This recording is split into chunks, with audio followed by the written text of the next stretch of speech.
Hey, what's good, y'all? Yeah, man, I'm gonna touch on this real quick. Yeah, so I hear, you got a bunch of lazy black people, which I'm just say you got to be a certain type of lazy. You know what I'm saying? In the category of lazy to expect, you know, for everybody else to have to pay full rent for the rest of their life, while you don't hardly have to pay anything, and yet you can keep a roof over your head and have utilities and things of that nature, and then not even show a form of appreciation, walk around here like you really like that, and like, I got this, I got that, what you got, you know what I'm saying? But in all actuality, you're being taken care of, right? Even with EBT, I even get EBT sometime. I'm not getting it right now, sometimes I'll get it, and I might get it for shit, what's it, like a 6 month period. Then after that, shit, I'm good. I don't have to have it. I've trained myself not to need that type of assistance, because if they took it away from me, if it's something that I'm counting on, right? If it's something that I'm looking forward to, if I start looking forward to this shit, and you know what I'm saying, thinking it's something that, like, they have to give me and not like what they consider a privilege, then man, I would be devastated. My life, I mean, like, if I'm counting on, you know what I'm saying, these $300 in food stamps every month, and I'm already planning what I'm gonna do with it and all this type of shit, and then all of a sudden say, hold up, something happened to where it's cut. I mean, like, what do? You know what I'm saying? You gotta have a plan B, and sometimes a plan C. I'm just saying, man, like,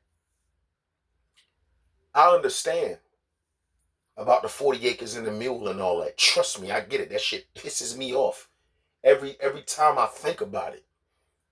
I understand that.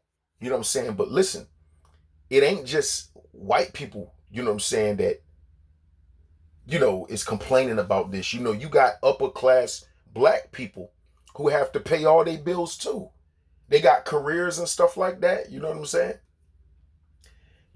I mean, they making, it's a few black people that make over $75,000 a year, man. You know what I'm saying?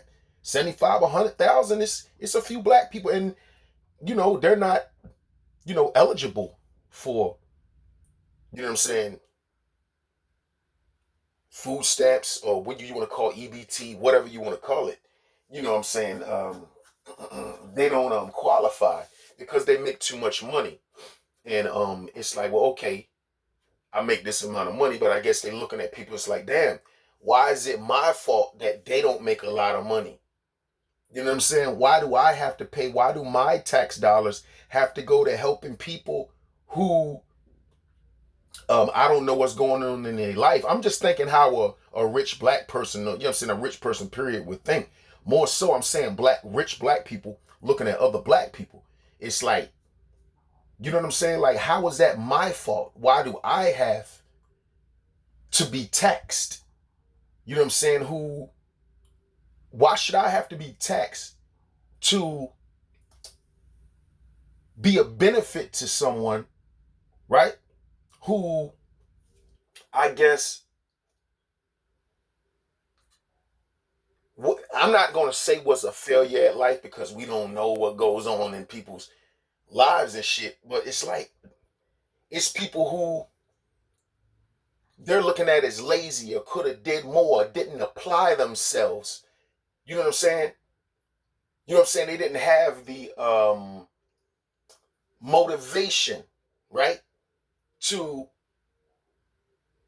have a decent job. You know what I'm saying? People start being content and feeling comfortable with just bullshit jobs, because they know if they make a little bit of money, or they make under a certain amount of money, that automatically qualifies them for government assistance. You know what I'm saying? And a lot of people have become comfortable with that. content in that way of thinking. You know what I'm saying? Like, it's people that actually can get better jobs. We're offered better jobs, but they know that if they start this job, they go to food stamps. You see what I'm saying? No more EBT. You know what I'm saying? I don't want to pay cash for food, but it's a lot of people that got to pay cash for food. You feel me? You know what I'm saying? I don't got no real job. I do landscaping work and things like that to get by and whatever hustles on the side. You know what I'm saying? That, I prefer not to mention, but I'm just saying, I pay for cash. I mean, I pay for my food with cash. So it's like, I mean, I'm just saying, like, if you if you look at it from that standpoint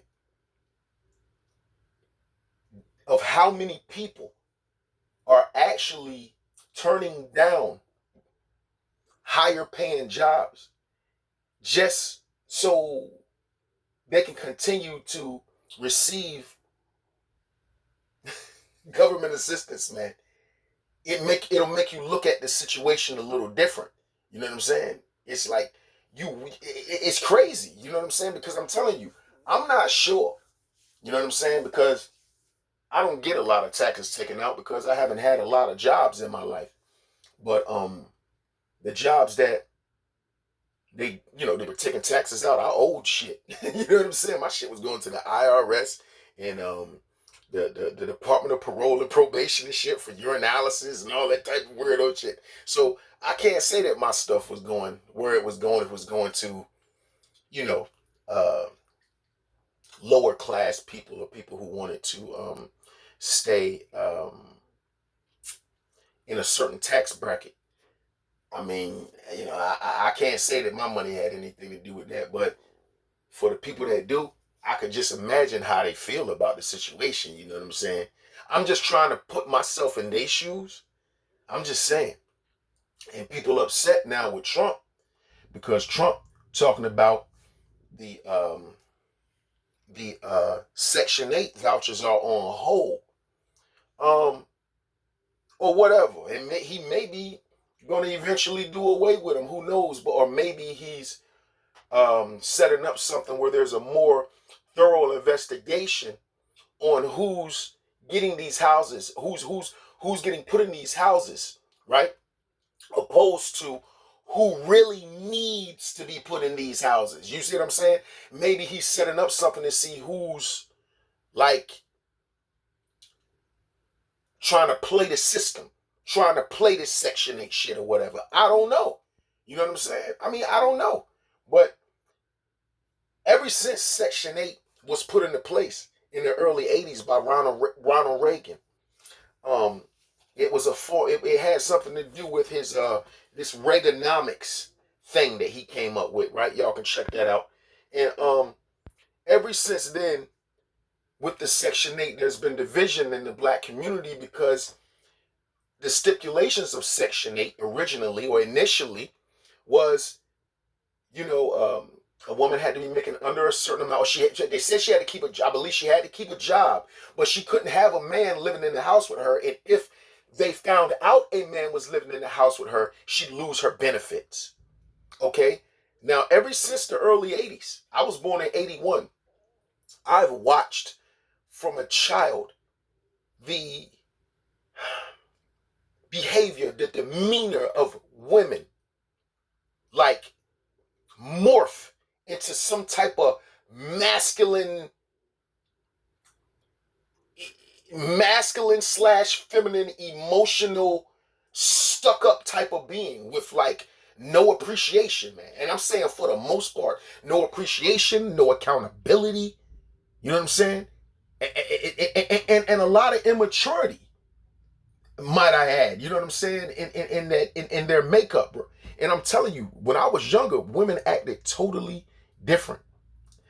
As the years passed, the years went on, then you got the years of the scrub. I don't want no scrub. Can you pay my bills? Can you pay my bills? Can you pay my telephone bills? What's the other? Why you all in my grill? Can you pay my... I'm telling you, listen, all that shit, man, They call it the evolution, I guess, of the woman. Well, it's not it's not a good evolution.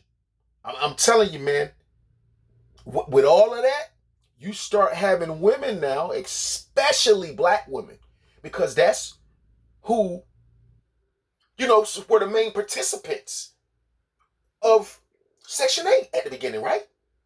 Mainly, lower class black people who they considered minorities, right? So after a while, they start giving everything to the black woman. They'll allow the black woman to get the place. They'll allow the black woman to get the job. They allow the black woman while suppressing the black man. I ain't saying all black men, but on a large scale, for the most part, they will, listen, they set it up where they will allow the black woman, okay? They will give the black woman before they give the black man, bro. And what that does over time is it causes the black woman in her psyche to look at the black man like she better than him. Like he ain't shit. Like you a bum. And then they go to talking to you. See, now you live in this house. You know you're not supposed to be there. She know you're not supposed to be there. Y'all get arguing. The first thing she want to do is threaten you with a place to stay. Threaten you with the roof that's over your head. You ain't supposed to be here anyway. They quick to throw you. And what can you do? In that position, what can you do as a man if you ain't got nowhere to fucking go? You fucked, right? Or you're in a position to where you gotta beg this black woman to come back into her house. And I mean, I'm telling you, it's just getting worse. It's just getting worse. So maybe, this is just my humble opinion, maybe he take this shit away for a little bit. Maybe it'll make the black man and the black woman become more unified. Maybe the black woman will finally come to the understanding and realization that she do need a black man, or you need a man. Whatever, if you want to choose other race, that's on you. But don't think that you can go through life and you're never going to need a man, because I'm telling you, every time your car breaks down, you're 9 times out of 10 going to go to a male mechanic. There's not many female ones. It's just the way it is, man. You're going to need a man for something. You get a hole in your roof, that's not a woman's job. Women don't like their hands blistering up, okay? From being on the top of a roof, getting sunburned and having their skin and shit peeling. And then sweat. We ain't even gonna talk about sweat. You know what I'm saying? Ain't no black woman getting on no fucking roof doing the where. I'm not saying it ain't none. I'm saying where. On a large scale, where are all these women roofers at? Something go wrong with your toilet, the plumbing and shit. Where are these female plumbers that want to play in shit? Where are they at, man? Come on, bro, man. I can do this shit forever. For real. Come on, man. It's like, y'all gotta, and they set it up to be this way. And guess who is affected the most and the most negatively? What race? Us, so-called black people, brown people, colored people. You think that shit is a coincidence? Man, that shit is set up by design. It's set up by design. So I'm saying, man, I know that people have become spoiled. You know what I'm saying? And I just think that the things that you get that are a privilege, that a motherfucker gotta give it to you. This is what happens when you become, when people, I'm telling you, man. You ever heard the expression, all money ain't good money? Just because something free don't mean it's good for you. Don't mean you gotta take everything that's free. You can turn it down sometimes. You can turn it down. You don't have to take it just because it's free. Because it's always a catch-22. Yeah, you getting it. It's free. It's saving you to where you don't have to pay for it. Now, when they take it, what do? You're fucking devastated, because when's the last time you paid for all your food in your household? When's the last time you had to do it? If you've been getting this EBT for years. Devastation. What do? You don't know what the fuck to do now. You know what I'm saying? You wasn't even appreciative enough to go to the store and use the food stamps. And when you shopping, you don't even search for deals. A lot of people ain't even searching for deals. They don't want the Food Lion brand, the Great Value brand. No, they want Kraft. You know what I'm saying? Yeah. They want the goddamn the name brand shit, the most expensive shit. You know what I'm saying? Yeah, man. I mean, no type of appreciation. I'm just saying, man. Like, you know what I'm saying? You got people go buy steaks, go buy seafood. I'm guilty of it. I went and I buy seafood with my food stamp sometime. You know what I'm saying? When I was getting them. Yeah, go and get me, you know what I'm saying? Some steamed shrimp or whatever, you know what I'm saying? Steamed crabs, whatever, you know what I'm saying? You can get that on EBT in most states, you know? But I'm just saying, man, like, hey, just because something free don't mean you got to take it, because you don't know what type of effect that can have on you once you get used to something and it's taken away. You know what I'm saying? Let's use, like, for a marriage, like people that's been married. Somebody that's been married 10, 20 years get used to a person. One person might not want to remain married. The other person may not want the divorce. But at the same time, this person is who you used to. So when they just want to up and leave, you done invested all your time and money and shit and secrets and, you know what I mean? All this shit into this person. And now they just want to up and leave, man. That shit just causes devastation. Some people don't even bounce back from that type of shit. You know what I'm saying? I'm just using an example. You know, this is my opinion. And that's why I say I don't think I could never get married, because I don't see myself. I don't feel that I can put all of myself into someone like that ever again. You know what I'm saying? I've done shit like that in regular relationships.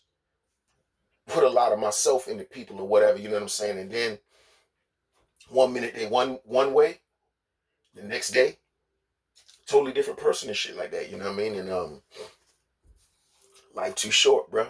You know what I'm saying? Never put your all or all of you into any individual. That is my advice. You can put a certain part of you or whatever, but I'm telling you, you gotta leave room for error.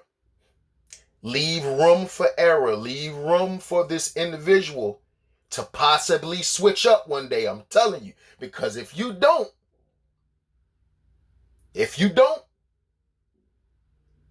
you're gonna be devastated. And you might not come back from that shit at the end of the day. Black Dr. Phil, I'm out, man.